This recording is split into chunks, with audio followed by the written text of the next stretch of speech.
सुप्रभात बच्चों, आज हम अध्याय 4 यानी 4 का अध्ययन करेंगे, जिसमें एक पत्र लेखन हुआ है यानी एक खुला पत्र जो हेलन केयर के द्वारा रचित है यानी लिखित है।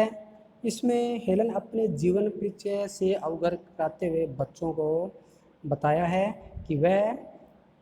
कि हमें अपनी कमियों को या शारीरिक अपंगता को न अपने ऊपर हावी होने देना चाहिए और न ही किसी की दया याचना का मोहताज होना चाहिए। यानी यहाँ पर हेलन केयर है, वो एक अपंग है, यानी उसकी आंखें नहीं हैं, और उसकी आंखें नहीं होते हुए भी किस प्रकार से वह अपने जीवन को आगे मानो इस तरह से अपने एक अंदर की शक्ति यानी मन की शक्ति के द्वारा अपने जीवन को व्यवस्थित करती है और अपने जीवन को किस तरह से वो आगे अपने मन की आंखों के द्वारा जो अपना महत्व है उसको दर्शाती है। यानी इस तरह से यहाँ पर जो हेलन केयर है वो अपना ही उदाहरण देते हुए, अपना ही मतलब दृष्टांत देते हुए किस तरह से जो अपंग बच्चे हैं या जो इस संसार के अंदर इस तरह से किसी दुर्घटना से शिकार होकर अपने शरीर के जो अंग खो देते हैं, तो उन्हें उत्साहित करती हुई, उन्हें हौसला बढ़ाती हुई, उनके आत्मविश्वास को बढ़ाती हुई वो कहती हैं कि हमें लगन, मेहनत और आत्मविश्वास के साथ परस्पर आगे बढ़ना चाहिए। तो यहाँ पर इस तरह से बच्चों, इस तरह से हेलन केयर यहाँ पर हमें शिक्षा देती हुई कहती है या हमारा हौसला बढ़ाती हुई कहती है। तो वो कहती है मेरी मन की आंखें। तो यहाँ पर उनका संबोधन देखिए बच्चों, मेरे मन की आंखें, यानी उन्होंने सीधी यहाँ पर अपना जो इंट्रोडक्शन परिचय है वो अपने मन की आंखों को दिया है कि जो मेरी ताकत है या जो मेरे जो कार्य करने का तरीका है वो मेरी सारे मन की आंखों के द्वारा है। मेरा ये पत्र तुम्हें हैरान कर देगा, विशेषकर मेरा संबोधन, यानी जो यहाँ हेलन केयर जो लेखिका का कार्य कर रही है, यानी पत्र लेखन का कार्य कर रही है, तो उसमें उसने अपना संबोधन मेरे मन की आंखें के रूप में दिया है। तो यहाँ पर सीधा सा यानी अपना संबोधन ही अपनी आंखों को माना कि मेरी आंखें नहीं भी है फिर भी मैं अपने मन की आंखों से इस संसार की जो सुंदरता है या सौंदर्य है उसको मैं किस तरह देखती हूँ या किस तरह से मैं अपने जीवन को व्यवस्थित करती हुई आगे बढ़ी हूँ। तो इस तरह से अपनी मन की ताकत को दिखा रही है। चूँकि मैंने मन की आंखों के महत्व को जाना है, मेरे लिए वही सबसे बड़ी अमूल्य निधि है। अमूल्य जिसका मूल्य आंका न जा सके, और निधि यानी खजाना, पूंजी।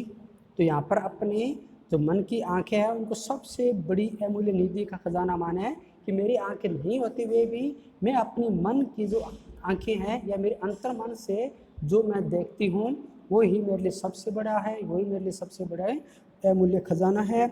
मैं तुम्हें भी अपनी अमूल्य निधि मानते हुए इस विशेष संबोधन से संबोधित कर रही हूँ, पर यह समझने की गलती न करना कि मेरा यह संबोधन मात्र उनके लिए है। तो यहाँ पर कह रही है कि उनके लिए मात्र उनके लिए नहीं है जिनके पास जो भौतिक रूप से जो नेत्र नहीं है।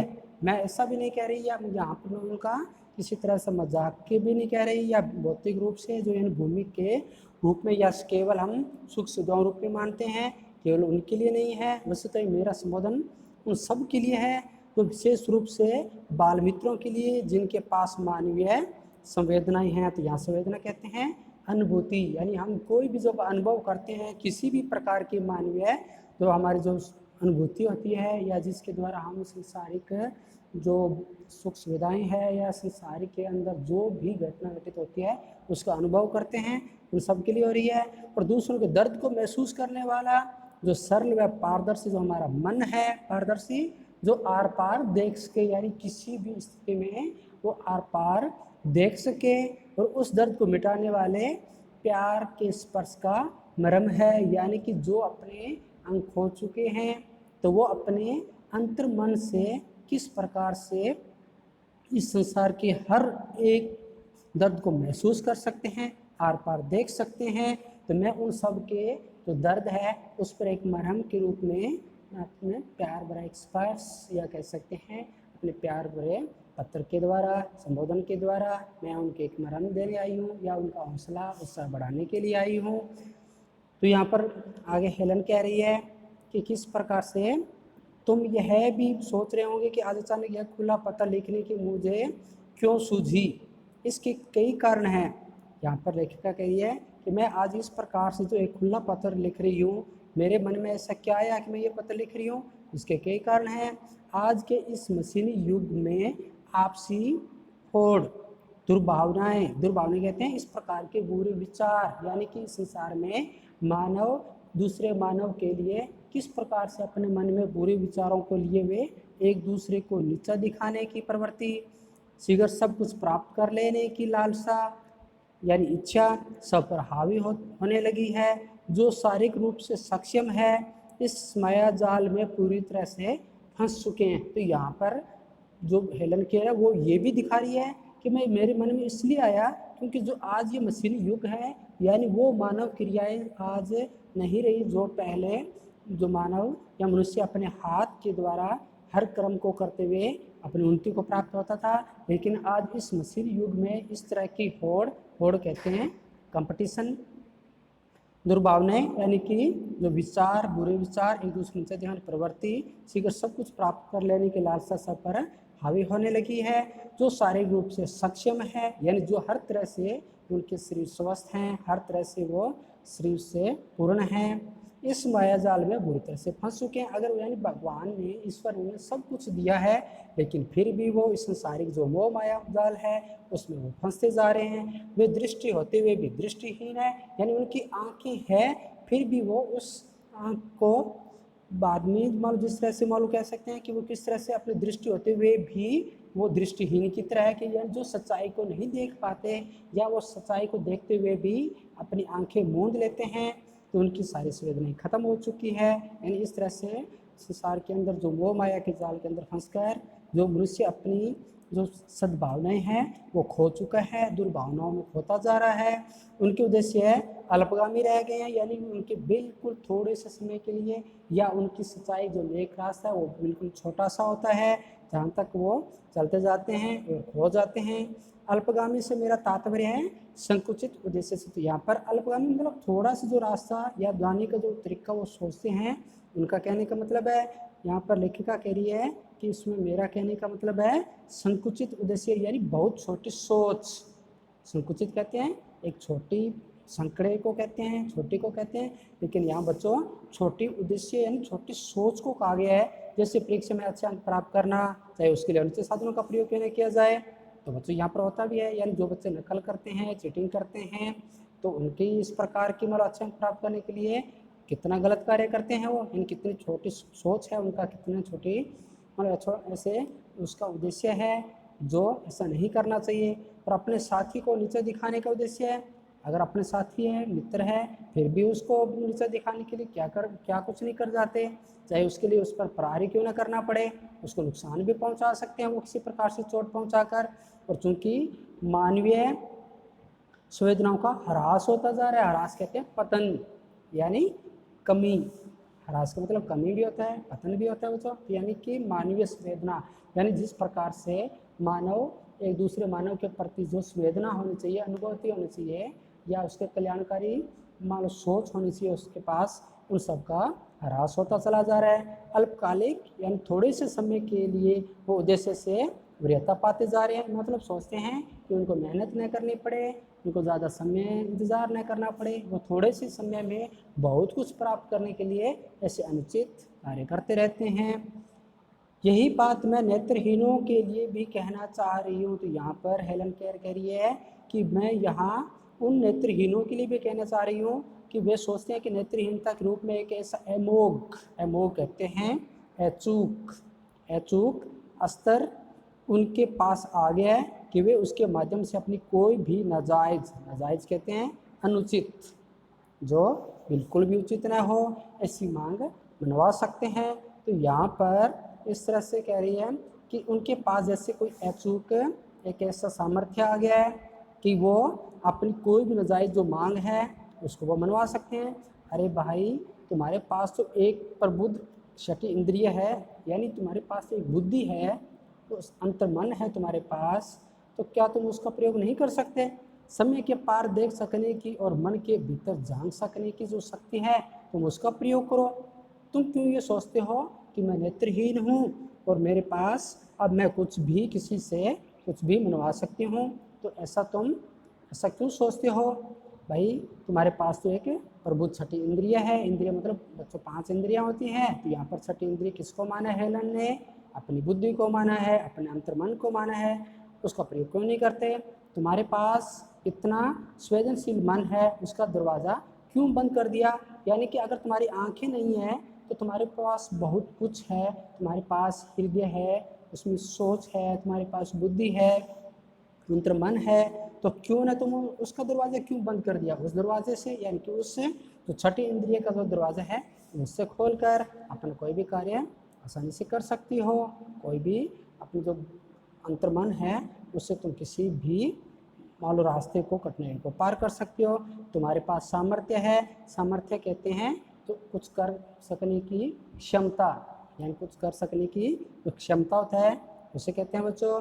अपनी उच्चतम प्रतिभा को पहचान कर, प्रतिभा कहते हैं जो लक्षण या कुशलता या कुछ कर सकने की जो तुम्हारी ताकत है उसको पहचान कर उसे जागृत करने का है। तुम यहाँ पर अपनी हिम्मत, हौसला मत गिराओ, अपनी तुम इस तरह से आगे बढ़कर अपनी प्रतिभा को पहचानते हुए उसे जागृत करने का है। ऐसा करके अपने दम पर अपनी प्रतिभा की रोशनी से अंधेरे को दूर क्यों नहीं करते? यहाँ के आगे तुम्हारे पास इतनी प्रतिभा है, तुम अंतर्मन से कोई ऐसा कार्य या तुम अपने अंदर की जो ताकत है उसको उजागर करके, जो तुम्हारी आंखों की रोशनी नहीं है, तो क्या हुआ, तुम प्रतिभा की रोशनी से इस अंधेरे को दूर क्यों नहीं करते? यानी इस तरह से उनका हौसला बढ़ा रही है जो नेत्रहीन है। तुम्हें अपने बचपन की कुछ बातें बताती हूँ। तो यहाँ पर हेलन केयर कह रही है कि मैं अपने आपको उदाहरण देती हूँ कि मैं भी आपकी तरह ही किस तरह कमज़ोर थी, या मेरे भी आंखें नहीं होने के कारण मुझे कितनी प्रकार की समस्याओं का सामना करना पड़ा था। तो इस तरह से हेलन कहती है कि मैं तुम्हें कुछ बात बताती हूँ। जब मैं बहुत छोटी थी तो घातक रूप से बीमार पड़ी, यानी घातक रूप से बीमार मतलब प्राण जाने की नौबत आ गई थी। बीमारी ठीक होने पर पता चला कि मेरे देखने, सुनने और बोलने की शक्ति चली गई। यानी जब मैं बीमार पड़ी और बीमारी जब ठीक हुई तो मेरे अंदर जो, या मेरे जो आंतरिक जो इंद्रियां थी, जो जैसे देखने यानी आँखों की रोशनी, सुनने यानी कान, जो हमारी इंद्रिया सुनने के श्रवण शक्ति के रूप में काम करती है वो भी, और बोलने की शक्ति जो सभी चली गई थी। मैं बेहद चिड़चिड़ी हो गई और साथ ही बिगड़ेल, यानी पूरी तरह से मैं चिड़चिड़ी हो गई और हर बात पर गुस्सा करना, बिगड़ जाना, किसी भी काम के ऊपर बिगड़ जाना, किसी भी मतलब छोटी छोटी बात पर भी बिगड़ जाना, गुस्सा आना भी, ये सारे के सारे मेरे अंदर एक तरह से चिड़चिड़ापन हो गया। मेरे पास अभिव्यक्ति कहते हैं बच्चों अपने विचारों को, यानी कोई भी व्यक्ति अपने विचारों को तो प्रकट करता है उसे अभिव्यक्ति कहते हैं। कोई भी क्षमता नहीं रही थी, यानी मेरे पास कोई भी अपने विचार तो थे नहीं, यानी कि मैं पूरी तरह से टूट चुकी थी। मेरे पास ऐसे कोई भी शब्द नहीं थे, केवल गुस्सा करना, बात बात पे बिगड़ जाना, चिड़चिड़ापना हो जाना, ये सब कुछ रह गया था मेरे अंदर। मैं समझ नहीं पा रही थी कि मेरे साथ क्या हो रहा है। यानी कि इस तरह से जब उसकी आंखों की रोशनी, कानों की सुनने की शक्ति और बोलने की शक्ति चली गई तो लेखिका ने सोचा कि सब कुछ, यानी हेलन केयर ने सोचा कि तेरा तो सब कुछ बर्बाद हो चुका है, तुम बर्बाद हो चुकी है, तुम्हारे पास कुछ भी नहीं है। यानी कि बच्चों उसका मस्तिष्क तो काम कर रहा था, अब बोल नहीं पा रही थी, सुन नहीं पा रही थी और न ही वो देख पा रही थी। उसके अंदर की जो ताकत थी या उसकी जो दिमाग सोचने शक्ति थी वो उसे इस तरह से उसको मतलब एक तरह से डिप्रेशन में डाल रही थी, या उसकी सोच ऐसी हो गई थी कि अब तुम कोई भी कार्य नहीं कर सकती। तो इस तरह से बच्चों को एक तरह से उसमें चिड़चिड़ापन नजर आ रहा था। पर मेरे आसपास के लोग भी उतने ही दृष्टिहीन हो गए थे जो ये समझ नहीं पा रहे थे कि मेरे व्यवहार में इतना आक्रोश क्यों है। यानी वो भी नहीं समझ पा रहे थे कि जो दृष्टिहीन हो गए उतनी दृष्टिहीन, यानी कि वो देखते हुए भी नहीं समझ पा रहे थे या सोच नहीं पा रहे थे कि मैं भाई मेरे अंदर इतना आक्रोश क्यों हो गया, यानी मैं इस तरह से क्यों व्यवहार कर रही हूँ, यानी इतना कड़ा व्यवहार क्यों कर रही हूँ। गलत तरीक़ों से अपने आक्रोश को अभिव्यक्त करते समय मैं अनजान भी थी, यानी कि मैं उसको प्रति जान भी नहीं पा रही थी। यानी यहाँ पर हेलन कह रही है कि मैं इस प्रकार से जो मेरा आक्रोश था उसको अभिव्यक्ति, यानी जो मेरा चिड़चिड़ापन या जो मैं बात बात पर बिगड़ रही थी, यानी इस प्रकार के जो मेरे अंदर आक्रोश था या गुस्सा था मैं उसको अभिव्यक्त जो व्यवहार इसमें, यानी अभिव्यक्त व्यवहार मतलब अपने अंदर से इस तरह से मैं जो प्रकट कर रहे थे, व्यवहार कर रहे थे, उसको मुझे भी नहीं पता था कि मैं ऐसा क्यों कर रही हूँ, मैं भी अनजान थी। तभी एनी सुलिवन को मेरी शिक्षिका के रूप में नियुक्त किया गया। तो यहाँ पर जब उसके पेरेंट्स ने, उसके माता पिता ने एनी सुलिवन को एक शिक्षिका के रूप में नियुक्त किया गया कि वो ही उसे अच्छी तरह से समझा सकती है, या उसके अंदर की जो ताकत है, या उसको क्या चाहती है क्या नहीं चाहती, वो ही उसको पढ़ा लिखा कर या उसको समझदार या उसके अंदर की जो ताकत है उसको उजागर कर सकती है। तो उन्होंने बड़े सब्र से मुझे उंगलियों द्वारा लिखना पढ़ना सिखाना शुरू किया। तो बच्चों ये भी एक स्पेशल, एक विशेष विद्या होती है, शिक्षा होती है, जिसके द्वारा मान लो जो भी बच्चा जो देख नहीं सकता, सुन नहीं सकता, बोल नहीं सकता, वो अपने मन के जो अंतर मन की जो ताकत होती है उसको वो प्रकट कर सकते हैं लेखन के द्वारा, लिखकर या किसी भी संकेत के माध्यम से। तो इस तरह से जो सुलिवन उनके शिक्षिका थी, वो उन्हें किस प्रकार से उंगलियों के द्वारा लिखना पढ़ना उनको सिखाना शुरू कर दिया। वो एक दिन मुझे एक पंप वाले नल पर ले गई। उन्होंने पंप से निकलते पानी के नीचे मेरा हाथ रखा, शीतल जल के स्पर्श के साथ उन्होंने दूसरे हाथ हथेली पर पानी लिखा, तो चमत्कार हो गया, सब कुछ स्पष्ट हो गया। यानी कि जिस तरह पानी रखा और उसने लिख दिया कि ये पानी है। तो यहाँ हेलन कह रही है कि मुझे पता चल गया भी अगर मैं इस तरह से किसी को भी स्पर्श करूँगी या किसी चीज़ को छूँगी तो मुझे पता चल जाएगा भाई ये चीज़ है। तो चमत्कार हुआ, उसके अंदर भी एक उत्साह जगा, मुझे मेरी अभिव्यक्ति के सुर मिल गए। तो यहाँ पर हेलन केयर कह रही है कि मैं किस तरह से अब मैं समझ चुकी थी कि मैं बहुत कुछ कर सकती हूँ, मुझे इतनी निराशा या चिंता नहीं करनी चाहिए। मैंने फिर कभी पीछे मुड़कर नहीं देखा। तो यहाँ पर हेलन केयर कह रही है कि वो मेरे लिए सबसे पहला गुरु ज्ञान था, यानी गुरु के द्वारा दिया गया ज्ञान था कि अब मैं कभी भी पीछे मुड़कर नहीं देखूंगी, अब मैं आगे से आगे बढ़ती जाऊंगी। इस प्रकार से मेरी शिक्षिका ने, एनी ने मुझ में बहुत मालूम एक तरह से मालूम इस तरह से हौसला बढ़ाया। और शिक्षिका एनी में भी बहुत धैर्य था, क्योंकि बच्चों इस तरह से जो चिड़चिड़ेपन लिए हुए बच्चे होते हैं उनको पढ़ाना भी बड़ा कठिन होता है बच्चों। तो यहाँ पर इस जो एनी थी वो बड़ी धैर्यशाली वाली मतलब अध्यापका थी, और किस तरह से वो यहाँ पर जो हेलन केयर थी उनको किस तरह से वो पढ़ाने जा रही थी और इस तरह से समझा रही थी। तो बच्चों हम देखते हैं आगे कि मेरी परेशानी का हल उन्होंने प्यार और विश्वास से ढूंढ निकाला। मैंने भी उन पर हमेशा भरोसा रखा और कभी उनके प्रति अपनी आस्था में कमी आने नहीं दी। और ये भी होता है बच्चों कि जो बच्चे अपने गुरु के अंदर आस्था रखते हैं, विश्वास रखते हैं, उनके साथ स्नेह रखते हैं, उन बच्चों के किसी भी प्रकार की शिक्षा अर्जन में कमी नहीं आती। यानी सबसे बड़ा गुण यही होता है बच्चों, इन शिक्षार्थी को हमेशा अपने गुरु के अंदर जो आस्था होती है, स्नेह होता है, वो हमेशा उसमें कभी भी कमी नहीं आने देनी चाहिए। तो वो बच्चे आगे ज़िंदगी में निश्चित रूप से आगे बढ़ते ही बढ़ते हैं। आगे देखिए बच्चों, जब मैं शिक्षकों और शिक्षार्थियों के मात्र औपचारिक संबंध को देखती हूँ, तो यहाँ पर देखो हेलन केयर भी कह रही है कि किस प्रकार से आज वर्तमान के अंदर शिक्षक और शिक्षार्थियों के मात्र बीच में औपचारिक संबंध रह गया है, यानी कि केवल वो अपने शिक्षा अर्जन का माध्यम मानते हैं गुरु को, यानी तभी वो बच्चे आगे बढ़ नहीं पाते, या कह सकते हैं जो उनको नैतिक शिक्षा मिलनी चाहिए वो नहीं मिल पाती या वो ग्रहण नहीं कर पाते हैं। इसलिए यहाँ पर कहा है कि किस प्रकार से शिक्षार्थी और शिक्षकों के बीच औपचारिक संबंध रह गया है। एक दूसरे के प्रति उनके विश्वास और आस्था की कमी महसूस करती हूँ तो मेरा मन रो उठता है।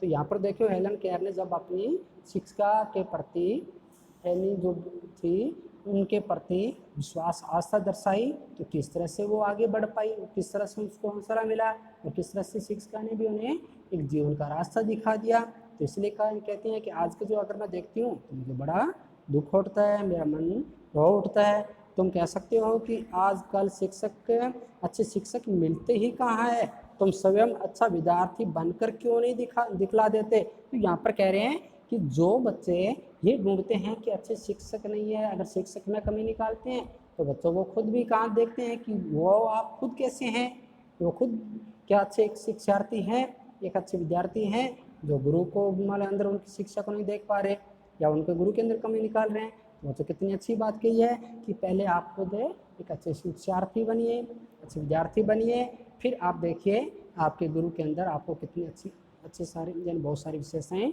नजर आएगी और आप बहुत अच्छा शिक्षा अर्जन कर पाएंगे। तो शिक्षा की कसौटी में खरा उतरने के लिए तुम्हें भी प्रयास करने होंगे, यानी जो गुरु आपको रास्ता दिखाते हैं, जो आपको शिक्षा देते हैं, उन्हें ग्रहण करना होगा और उनकी बातों को अपने जीवन में धारण करते हुए आगे बढ़ना होगा, तो आप उनके जो शिक्षा है वो ग्रहण कर पाएंगे। तो यहाँ पर जो लेखिका हेलन केयर है इस तरह से आगे कहती है कि किस प्रकार से